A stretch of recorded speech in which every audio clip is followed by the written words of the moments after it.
नमस्ते सबैलाई। आज फेरि एउटा नयाँ केकको भिडियो लिएर आएको छु। हिजो चाहिँ मैले डबल टियर केक बनाएको थिएँ है, अनि त्यही अलिकति झलकहरू पनि तपाईँहरूलाई देखाउँदैछु।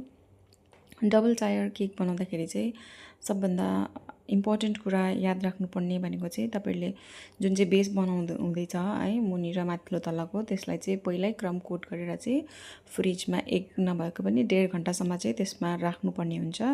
त्यसो गर्दा चाहिँ के हुन्छ भन्दाखेरि तपाईँले जब स्ट्याक गर्नुहुन्छ केकलाई है, दुईवटा लेयरलाई जब स्ट्याक गर्नुहुन्छ त्यति बेला चाहिँ अलिकति प्रब्लम हुँदैन, सजिलोसँगले नै स्ट्याक गर्नु मिल्छ। किनभने त्यति टाइमसम्म चाहिँ 1 घन्टासम्म चाहिँ केक सेट भइसकेको हुन्छ नि त फ्रिजमा राख्दाखेरि। र त्यही कारणले नै मैले पनि अलरेडी यसलाई पहिल्यै स्पोन्जलाई चाहिँ क्रम कोट गरेर राखिसकेको थियो। अहिले चाहिँ देख्नु नै हुँदैछ स्क्रिनमा, मैले आइसिङ गरेँ है।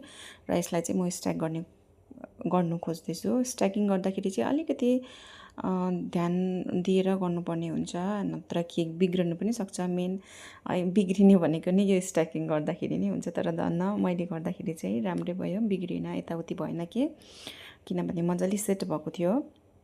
सो स्ट्याकिङ गरेर यहाँ रेडी गर्दैछु। मलाई चाहिँ कस्टमरले के थिमहरू पनि दिनुभएको थिएन, कस्टमाइज पनि गर्नुभएको थिएन, आफ्नो मर्जीले गर्नुहोस् भन्नुभएको थियो है। अनि त्यही भएर म चाहिँ सिम्पल डिजाइनै दिन्छु।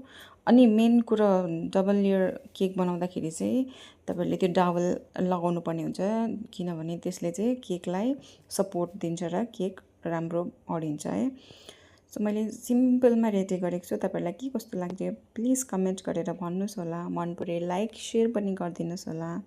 And thank you so much for watching my videos.